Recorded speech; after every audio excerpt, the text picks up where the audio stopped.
আসসালামু আলাইকুম। সবজির খিচুড়ি। আজকের রেসিপি আমার সবজির খিচুড়ি। সবজির খিচুড়ি আমরা সবাই তৈরি করে থাকি, কিন্তু একেকজন একেকভাবে তৈরি করে থাকি। আজকে আমি খুবই সাধারণ উপকরণ দিয়ে সবজির খিচুড়ি তৈরি করব।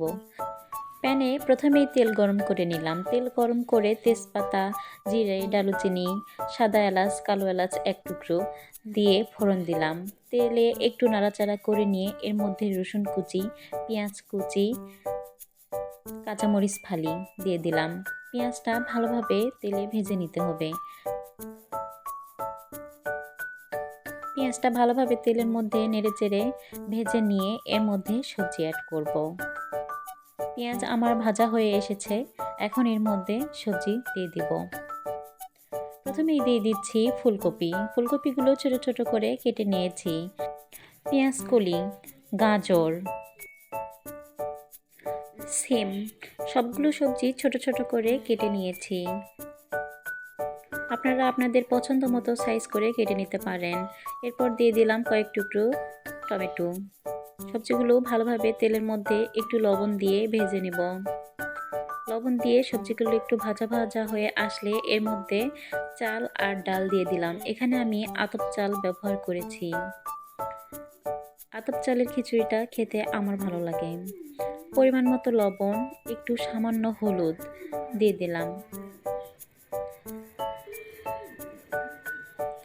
এরপর এর মধ্যে আদা থেতো করে দিয়েছি আমি, আর কিছু দিব না। এখন চাল সবজির সঙ্গে ভালোভাবে ভেজে নেব। চাল সবজির সঙ্গে ভালোভাবে ভেজে নিতে হবে, তাহলে খিচুড়িটা ঝরঝরে হবে। চাল সবজির সঙ্গে আমি ভালোভাবে ভেজে নিয়েছি। এখন প্রেসার কুকারে পানি গরম করে এর মধ্যে চাল দিয়ে দিচ্ছি। চাল ডাল সবজির মিশ্রণটা এখন প্রেসার কুকারে দিয়ে দিলাম। একটু নেড়ে চেড়ে ঢাকনি দিয়ে ঢেকে দিব প্রেসার কুকার। সিটি আসা পর্যন্ত অপেক্ষা করব। দুইটা সিটি দিলে আমাদের খিচুড়ি হয়ে যাবে। দুইটা সিটি দিয়েছে, আমাদের খিচুড়ি হয়ে গেছে। নামিয়ে রেখেছি। এখন সবজি খিচুড়ি কি দিয়ে খাবো, তার জন্য ডিম একটা অমলেট করে নিচ্ছি। খিচুড়ি ডিম দিয়ে খেতে আমার ভালো লাগে। এক একজন এক এক উপকরণ দিয়ে খিচুড়ি খেতে পছন্দ করেন। কার কার কি দিয়ে খিচুড়ি খেতে ভালো লাগে আমাকে জানাবেন কমেন্টে। ডিম ভাজা শেষ। এখন খিচুড়িটা খুলে দেখব খিচুড়ি কেমন হয়েছে।